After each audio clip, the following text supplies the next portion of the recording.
바랍니다. 오늘은 적극적인 구원이 있습니다 라는 제목으로 하나님 말씀을 나눕니다. 적극적인 구원이 있다라면 그러면 소극적인 구원이 있다라고 짐작해 볼 수 있겠죠. 소극적인 구원은 무엇이겠습니까? 그것은 나는 구원받았다, 나는 죄사함 받았다, 예수님이 십자가에서 내 죄를 대속하여서 내가 구원받았다, 이것을 믿는 것이 소극적인 구원입니다. 그러나 적극적인 구원은 따로 있습니다. 이것은 바로 우리가 하나님의 영의 인도함을 받는 순간에, 오늘 성경 14절에 보니까 뭐라고 나와 있습니까? 너희가 하나님의 영의 인도함을 받으면 너희는 하나님의 아들이라고 말씀하고 있습니다. 그러면서 오늘 본문의 마지막 절은 예수 그리스도도 상속자이지만 너희도 상속자라고 이렇게 말씀하고 있습니다. 그럼 상속자라는 말은 무엇입니까? 하나님의 것을 물려받았다라고 하는 뜻입니다. 여기에 중요한 게 바로 이 적극적인 구원의 개념이 여기 있는 것입니다. 그것은 바로 하나님의 것을 나의 것으로 누리라는 것입니다. 하나님께서 예수님에게 주신 모든 것을 우리도 상속자이기 때문에 누리라는 거예요. 그걸 빼앗기지 말고 잃어버리지 말고 누리라는 것입니다. 하나님께서 우리에게 구원만 주신 것이 아닙니다. 누리는 것도 우리에게 주셨다는 겁니다. 우리에게 구원받은 자로서 특권으로서 주신 것이 많습니다. 그렇기 때문에 우리에게 주신 이 구원을요, 우리는 자랑해야 합니다. 주장해야 합니다. 왜요? 우리가 상속자니까. 구원받은 것을 여러분 마음껏 자랑하십시오. 구원은 얼마든지 자랑하셔도 됩니다. 누가 구원받은 것에 대해 자랑한다고 상처받지 않아요. 그런데 나 돈 많다, 나 부자다, 이런 거 가지고, 나 건강하다, 이런 거 가지고 자랑하면 어떻게 사람들이 상처를 받아요. 왜냐하면 그것은 유한하기 때문에. 건강이 유한하죠. 돈 있다가도 없고 없다가도 있는 거 아니겠습니까? 이런 건 다 유한하지만 무한한 것은 자랑해도 사람들은 상처를 받지 않습니다. 그렇기 때문에 우리는 이런 구원에 대해서 마음껏 자랑하고 누리고 주장해야 합니다. 저와 여러분이 이렇게 자랑하며 사시기를 바랍니다. 그래서 천국은 침노하는 자의 것이다라고 말씀하잖아요. 이 말씀은 우리가 노력해서 열심히 노력하면 천국에 간다는 이야기가 아니고요. 우리가 이미 구원을 받은 자로서 하나님이 우리에게 주신 것을 누리라고 하는 것입니다. 하나님 나라의 속성들이 몇 가지가 있는데요. 예를 들면 샬롬입니다. 평안이죠. 이거 빼앗기지 마시기 바랍니다. 그거 본래 우리 거입니다. 왜요? 우리는 하나님의 상속자이니까 그렇습니다. 또한 여러분 안에 있는 기쁨, 이거 절대 빼앗기지 마십시오. 여러분, 우리가 살다 보면 고통이 있어요. 어제도 김장을 했잖아요. 고통이 있습니까? 없습니까? 힘드시잖아요. 우리에게 살다 보면 이런 고통은 있습니다. 우리가 예수님을 믿기 때문에 또한 당하는 환난도 있습니다. 육신이 세잔해 가면서 우리가 겪는 이런 육체의 고통들이 있습니다. 그러나 우리 안에 새록새록 솟아나오는 기쁨 또한 있는 것입니다. 예수님을 믿는 기쁨 얼마나 큽니까? 나 같은 사람을 대속해 주시는 그 하나님의 은혜, 자다가도 너무나 기뻐서 너무나 좋아서 감사하지 않습니까? 이런 기쁨들은 절대로 여러분 빼앗기시면 안 됩니다. 그리고 우리에게 산 소망이 있습니다. 여러분, 이 땅의 소망은요, 다 다 사라지고 없어집니다. 유한한 존재들이에요. 그래서 이 땅의 소망에 대해서 우리가 그렇게 소망하지 않습니다. 여러분, 왜 그렇습니까? 다 이 땅의 소망은 사라지기 때문에 그렇습니다.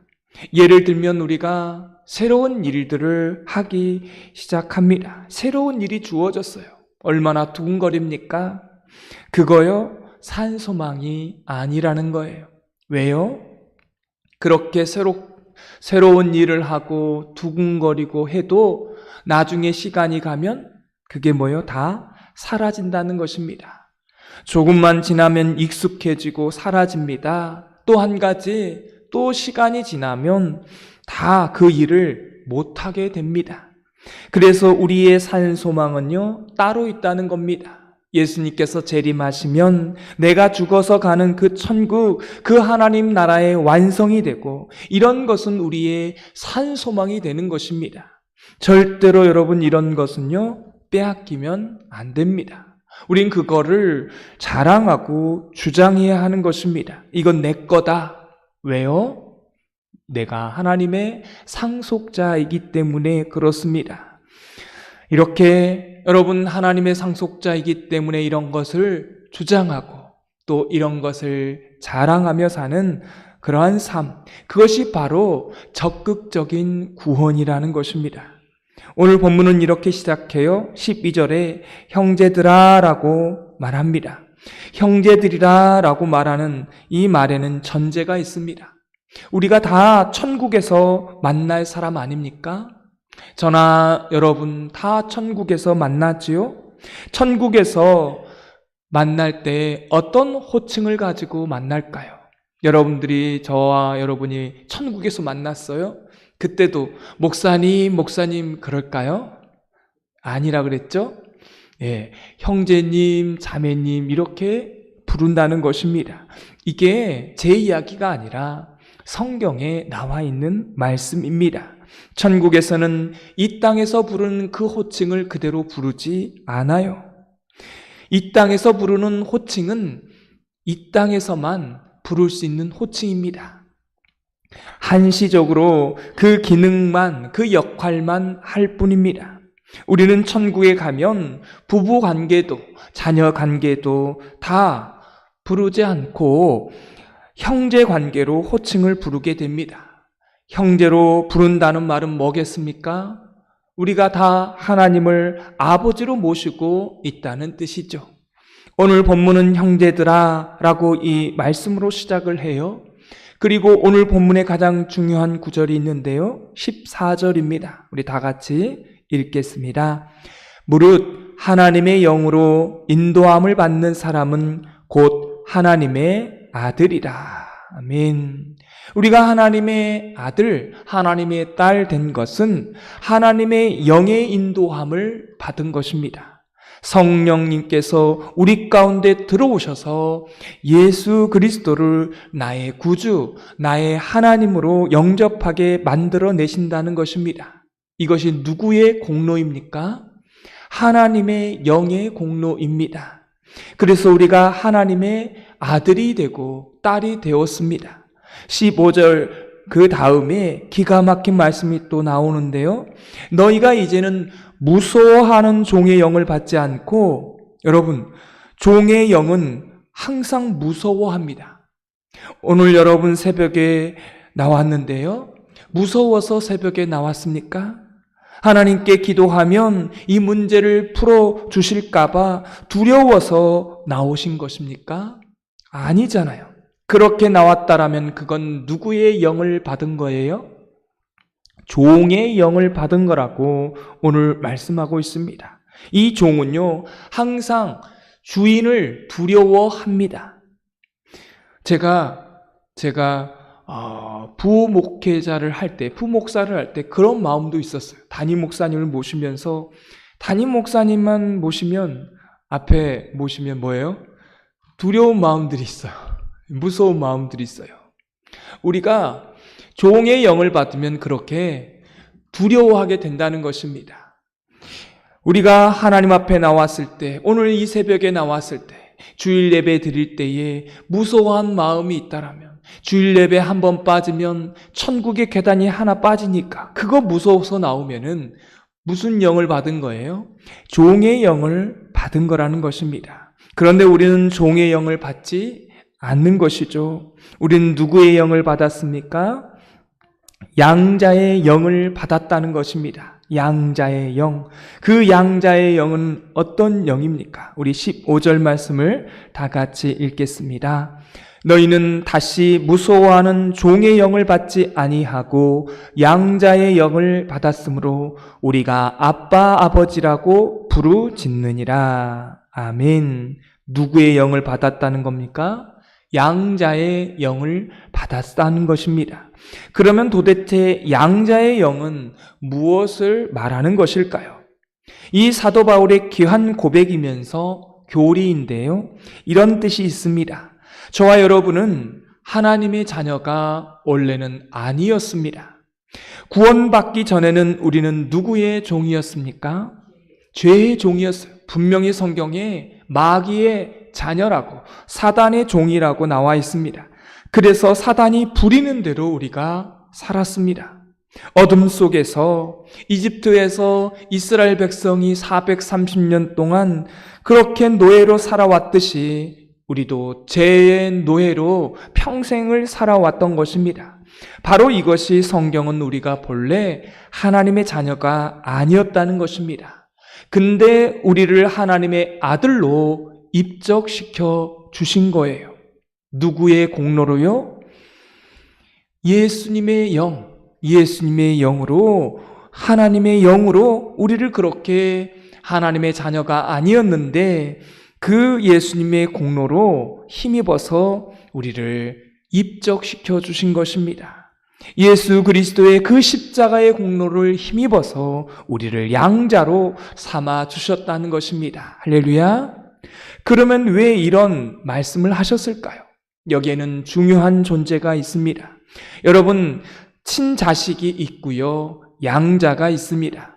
여러분, 친자식은요, 아버지 것이 내 것인 양 당연하게 여깁니다. 여러분, 자녀가 친구들에게 집으로 초청을 할 때 뭐라고 말합니까? 우리 집이라고 해요. 우리 자식이 자기 집도 아닌데 사실은 누구 집이에요? 사실은 엄밀히 말하면 부모 집이죠. 엄마 아빠 집인데 자식이니까 우리 집이라고 말하는 것입니다. 이게 바로 상속자의 능력이라는 것입니다. 상속자는 그렇게 말을 할 수가 있는 거예요. 당연하게 생각을 합니다. 그렇기 때문에 자식이 어떤 경우에는요, 감사가 없어요. 지 것도 아닌데 분명히 엄마 아빠가 그렇게 애써서 힘써서 그렇게 집을 장만했는데 자기 것냥 그렇게 당연하게 여기는 거예요. 감사가 없어요. 그래서 오늘 성경은 양자라는 단어를 그래서 사용을 하는 것입니다. 왜요? 양자는요, 항상 감사합니다. 이게 잊혀지지 않는 거예요. 왜냐하면 나는 본래 죄의 종이었어요. 그렇게 평생 살아왔습니다. 하나님이 그런데 나를 은혜 가운데 입적시켜 주신 거예요. 하나님의 자녀로 말이죠. 여러분, 우리나라의 입양 방식은 미국의 입양 방식과 좀 다르다고 합니다. 우리나라 입양 방식은 대부분의 사람들은 부모를 알아보지 못하는 그 어린 나이에 주로 양자로 그렇게 입양을 한다는 거예요. 그러면서 어떻게 키우냐면 내가 본래 네 아빠가 아니었다, 네 엄마가 아니었다라고 이렇게 말을 하지 않아요. 숨기고 자기 자녀인 것처럼 키우는데요. 옛날에 우리 입양하는 방식이 다 그랬습니다. 그렇지 않는 그런 가정도 있지만 대부분 그렇게 우리나라에서는 입양을 그렇게 했습니다. 근데 미국의 방식은요, 완전히 달라요. 무조건 이렇게 말해요. 어리든 크든 너는 본래 내 아들이 아니었다. 그러나 내가 너를 내 아들로 삼아준 것이다. 이렇게 말하고 키우면 어떤 문제가 발생하는 줄 아십니까? 그 아이가요, 부모를 원망하는 법이 없다라는 것입니다. 왜요? 자기는 빌어먹어야 되고 자기는 고아원에서 평생 힘들게 살아야 하는데 좋은 부모가 나를 입양시켜 주셨다고 하는 이 은혜를요, 평생 잊지 않는다는 것입니다. 이제 왜 내가 그렇게 입양했는지, 양자라고 하는 이 단어를 사용했는지, 하나님께서 그런 단어를 사용하셨는지를 여러분 그렇게 해서 이 단어를 사용하는 것입니다. 그렇기 때문에 이러한 양자의 영을 받았다고 하는 이 말씀을 우리에게 하시는 것입니다. 여러분, 이 은혜와 이 감사는요, 양자가 그렇게 할 수 있기 때문에 이런 말씀을 우리에게 하신 것입니다. 우리가 본래 양자였다는 사실을 잃어버렸기 때문에 은혜가 없고 감사가 없는 것입니다. 우리가 하나님의 친자가 아니었어요. 예수님의 그 십자가의 대속으로 인해서 우리를 양자로 삼아 주신 것입니다. 오늘 본문에 그런 말씀인 것이죠. 그래서 저와 여러분은 상속자이지만 양자였다는 사실을 잊지 마시고, 우리는 하나님의 친자가 아니었고 양자로 삼아 주셔서 우리가 하나님을 누구라고 부를 수 있게 되었다고요? 아빠, 아버지라고 부르게 되었다는 겁니다. 또 이 단어가 중요해요. 여러분에게 묻습니다. 여러분은 아버지를 아빠라고 부르신 적이 있으십니까? 아버지가 어렵잖아요. 아버지가 어려웠다라면 사실 그 자녀가 아빠라고 못 부를 가능성도 있습니다. 요즘에야 아버지가 그렇게 어렵지 않지만 예전에는 아버지가 굉장히 엄했잖아요. 무서웠어요. 그 무서운 아버지를 아빠라고 또 쉽게 부르지 못했을 거라는 거죠. 오늘 성경에 그 원색적인 단어인 아빠가 나옵니다. 이 아빠에는 두 가지 감정이 있는데요. 첫째는 감사한 마음이고 두 번째는 친밀함입니다. 우리가 양자의 영을 받은 자로서 이제 하나님과 적극적인 구원을 누리셔야 하는데, 친밀함을 누리셔야 되는데 하나님을 뭐라고 부르라는 겁니까? 아빠, 아버지라고 부르라는 것입니다. 여러분, 하나님을 부르실 때, 하나님을 우리가 부를 때에 하나님을 아버지라고 부릅니까? 아니면 아빠라고 부릅니까? 예, 아버지라고 불러요. 그런데 아빠, 아버지라고 부르면 얼마나 친근감이 있습니까? 예, 우리 권사님들 기도하실 때 아빠, 아버지라고 한번 부르면서 기도해 보십시오. 얼마나 이게 친근감이 있습니까? 여러분, 이게 바로 상속자라는 것입니다. 상속자라는 말은 아버지의 것이 누구 거예요? 내 것이라는 거예요. 그래서 오늘을 살아가면서 이 소극적인 구원만 누리지 마시고 이미 구원을 받았지 않습니까? 이걸 적극적인 구원으로 날마다 선포하고 누리고 주장하라는 것입니다. 하나님이 나를 상속자로 삼아주셨다. 구원, 기쁨, 감사, 샬롬 이런 것들은 절대로 빼앗기지 않겠노라고, 이걸 날마다 주장하시면서 사는 저와 여러분이 되어지기를 바랍니다. 그러나 딱 한 가지, 양자임을 잊지 마십시오. 우리는 하나님의 친자식이 아니었습니다. 그래서 은혜를 잊지 않고 날마다 살아가다가 점점 우리의 호칭이 하나님이 낯설고 또 어렵고 또 그렇게 불렀다면 이제는 죽음을 앞두고 어때요? 이제는 하나님을 아빠, 아버지라고 부를 수 있는 저와 여러분이 되어지기를 소망합니다. 사도 바울도 우리에게 말합니다. 너희가 이제는 무서워하는 종의 영을 받지 아니하고 양자의 영을 받았으므로 우리가 하나님을 아빠, 아버지라 부르짖게 되었느니라. 이런 적극적인 구원을 누리며 사는 오늘 하루가 되어지기를 소망합니다. 기도하겠습니다. 하나님 아버지, 그렇습니다. 우리는 죄의 종이었고 사단의 자녀였습니다. 그러나 하나님의 영으로 인도함을 받아 예수님의 그 십자가의 대속을 통해 하나님의 자녀로 입적해 주시고 양자로 삼아 주셨음을 감사합니다. 예수님에게 주셨던 그 모든 것은 다 우리가 누리라고 상속자로 삼아 주셨습니다. 이제는 마음껏 자랑하고 하나님을 아빠 아버지라 부르짖으며 적극적인 구원을 누리며 살아가는 저희들 모두가 되게 하여 주옵소서. 하나님께서 우리에게 주시는 그런 구원과 기쁨과 감사와 샬롬, 이런 것들은 빼앗기지 않으며 누리며 살아가는 하루가 되게 하여 주옵소서. 예수님의 이름으로 기도드리옵나이다. 아멘.